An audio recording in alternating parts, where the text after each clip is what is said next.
Welcome back, and moving on to our first segment of today.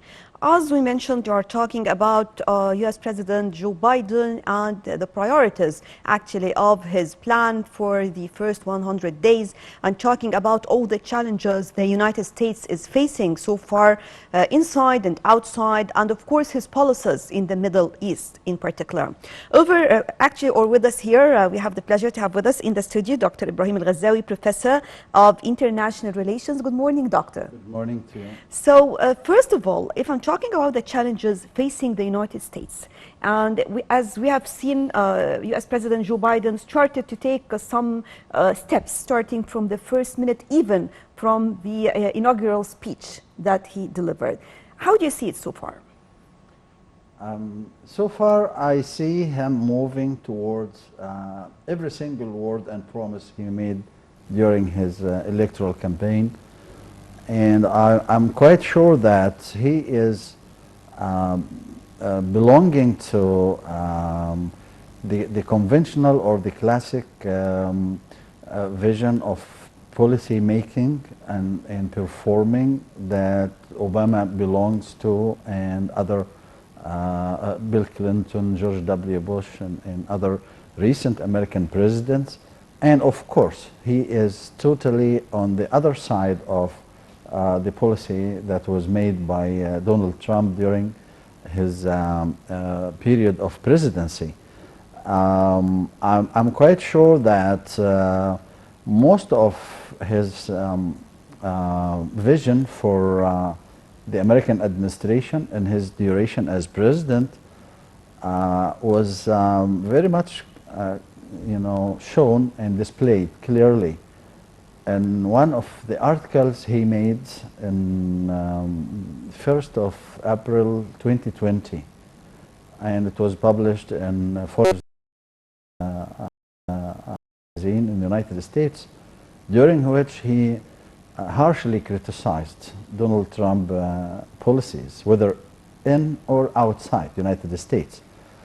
As you just mentioned in your eloquent he introduction. has many challenges inside, of course, yes. especially regarding democracy and even for the normal US citizen. Everything. He has a lot of tasks. And even himself in this article, as I said, it was 2020, in April 2020, he said himself in this article that the coming president that will, of course, he didn't know at the time that he will be that one.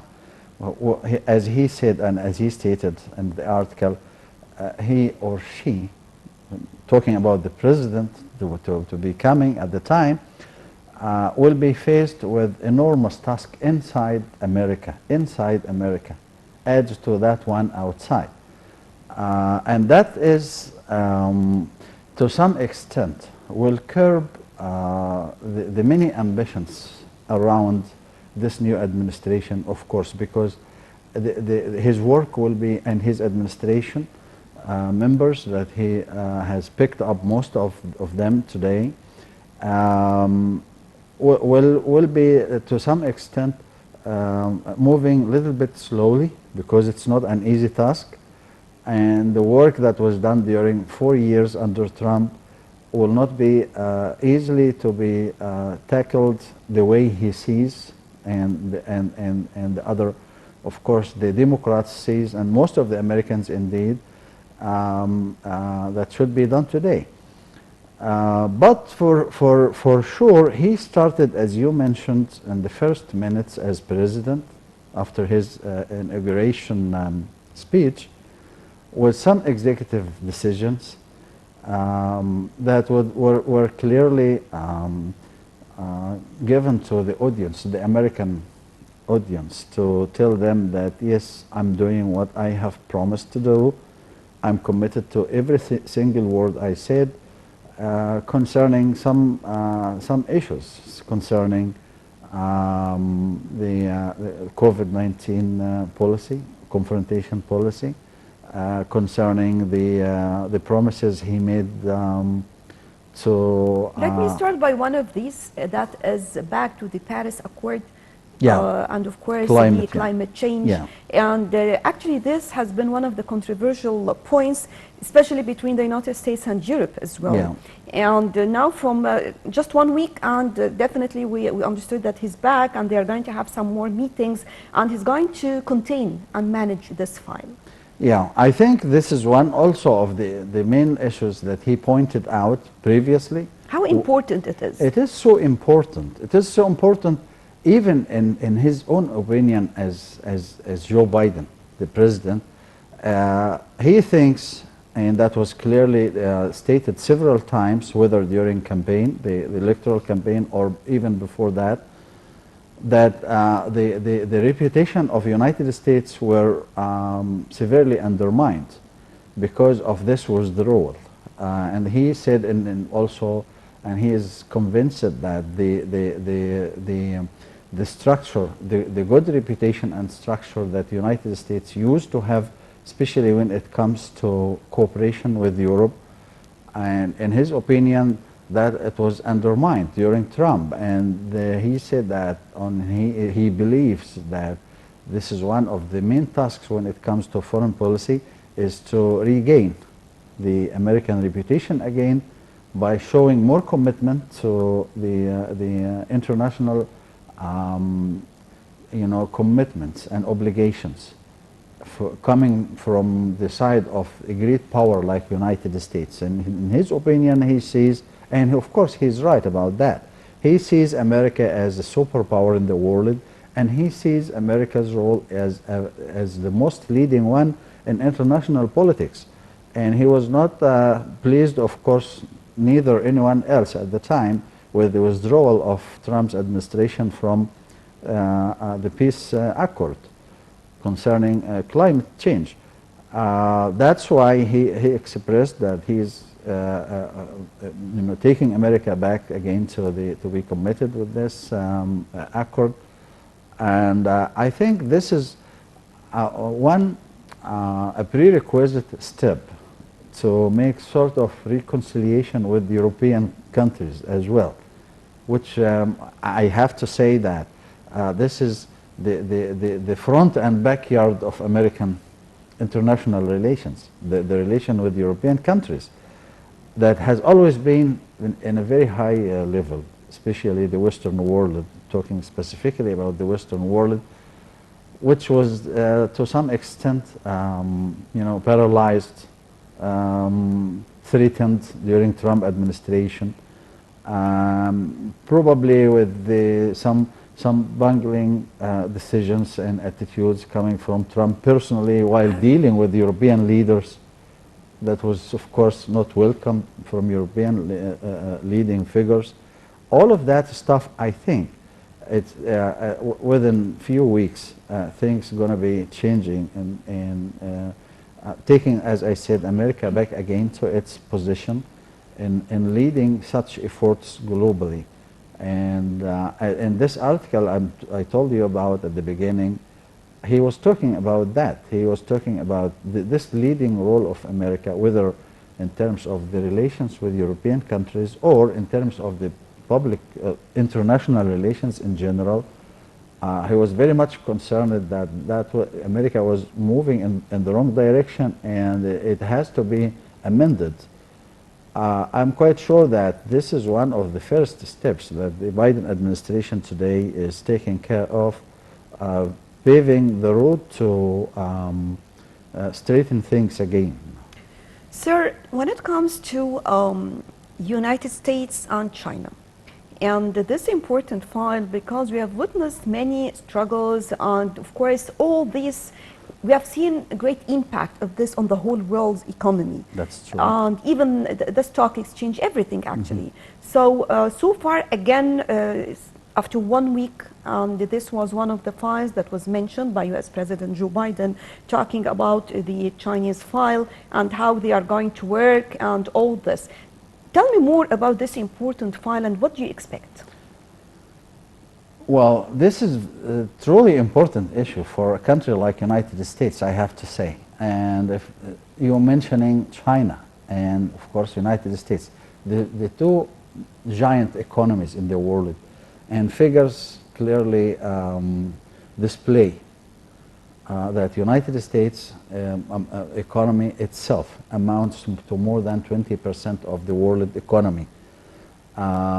With the gross domestic product annually of China exceeding 13.2 billion US dollar a year, and all European countries altogether gross domestic product around 19.7 trillion or trillion American dollars, and United States economy alone amounts to more than 21.2 trillion American dollars a year, then we will understand that we're talking about, when we talk about China and United States, we talk about two leading economies in the world. The most leading, I have to say, the most leading economies in the world. And in Joe Biden's opinion about the policy of the previous administration towards China, he was not, of course, pleased with this sizzling, confrontation between United States and China during Trump time. And he sees this, moving also in the wrong direction. And of course, he is not advocating for, a full friendly and, sort of identical or full, I would say, similarities between China and United States. He still also sees China as a competitor, just a competitor when it comes to economy, but not amounts to be, a foe or an enemy. And it should not lead to sort of an open confrontation and leads to this, hot sort of relationship tempo between the United States and China. So that's why I think that he is going slowly to bring back the relation with China to the normal, smooth and sometimes hot tempo of, take and give between the two countries, and getting back to the policy of stick and carrot again, instead of this harsh attitude of Trump administration during his time dealing with China specifically. And we all remember this frequent, confrontations between Trump and China.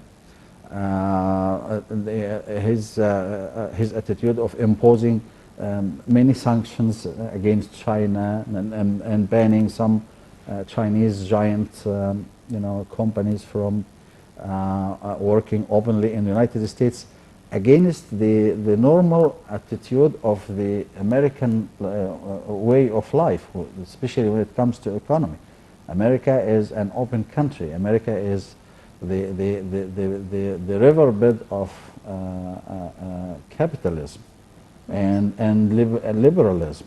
And I must say that this is one of the magic words about the superiority, about this sustainable, sort of development in the United States, and the enormity of economy itself there, and also the superiority of the American attitude when it comes to having relations with other big entities in the world. I'm quite sure that the coming months will witness also a very much visible change in terms of dealing with China. China specifically, because the commercial relationship between the two countries are very high. And China is not a country that the United States can easily, set aside and cut relations with. This cannot happen for the benefit even of United States itself. I'm not talking about the side of China. I'm talking only about the side of United States, about the normal citizen or the normal American individual in the street. So reaching this sort of balance in the relation between the two entities, I think this is quite soon will happen, as I said, for the benefit of both China and United States. Do you expect any agreements to take place or relief of sanctions when it comes to North Korea as well? Probably this will be a little bit slower than the tempo of amending relations with China, but yeah, for the long run, I'm also expecting sort of, I wouldn't say an attitude against that of Trump before, but at least like sort of appeasement of the way of handling relations with Northern Korea. We still remember the clashes, the verbal clashes between the two leaders. Trump was easily, dragged into, open personal confrontations, and that's not the type of personality in Joe Biden as president or even his administration. That's why we believe strongly that, as I said at the beginning, he is taking America back to the classic conventional smooth diplomatic relations. And by the way, smooth doesn't mean, totally peaceful without teeth, or teethless. No, we can do, he can, as president, he can do everything, but it shouldn't go through this open confrontation, this, the chaotic attitude when it comes to dealing with different powers in the world which are influential territorially, like North Korea, like Iran also. Well, of course, the Iranian yeah, file the is Iranian, going to be the another Iranian issue, of priority course. for Yeah, him. of Yes. course. And he expressed even several times in several occasions, and he is committed to do that probably very soon, that he is and his administration are reviewing and thinking of getting back to the nuclear agreement with Iran. Of course, that will, to a very large extent, please European countries who were so much angry with the withdrawal of Trump administration from the agreement. And we have to remember that this agreement was orchestrated by Biden himself, and as when he was vice president, and of course President Barack Obama. And we must say also that they have exerted a lot of efforts and a lot of time, and over months and months, so some years of Working on continuous negotiations, and open and declared and not declared struggles to reach that agreement. And just all of a sudden, when Trump came to office, they called it off. And that was really for them a shock, because those people also, when they did that, they thought, and probably they are right, that they have done what is best for the United States, not best for Iran. So it was not easy for Americans to see this agreement that was presented to the American public with a lot of celebrations and a lot of positive hopes that this is going to be an eye-opening for new era of relations with Iran, trying to change the turn of this tense relations between Iran and the Western world, especially the United States. And that all of a sudden Trump came and canceled it or deleted it. It will take probably some time, but he already stated that they're thinking of getting back. And in this context, probably Iran has to do something, has to probably get back from some statements. It is clear that we are talking about the relation, let's put it like this, the relation between the United States and the whole world. That's true. That's true. It is. I want to include also the Middle East, like the Middle Syrian East, file, yes, like the yes. Iraq, like all. What do you expect also in this? You just said it. It's the relation with the whole world outside, and reframing the relation with the whole world. Reshaping the policies again, yes.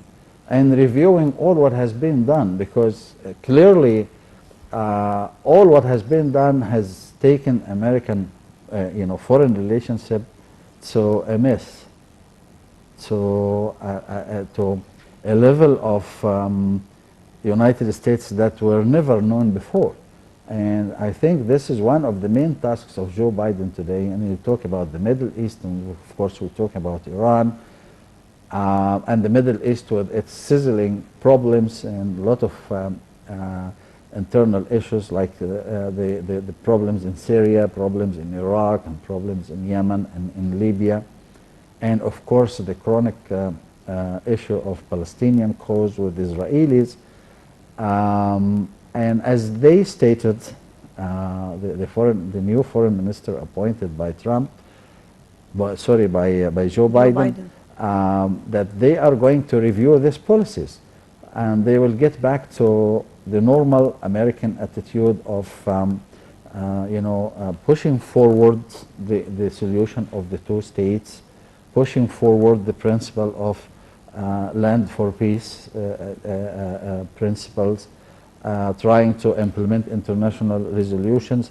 But they said that this is not, unfortunately, he declared that this is not a priority today, but for the long run, they are going to do the conventional American smooth way of middling in between Palestinians and Israelis, and that of course would not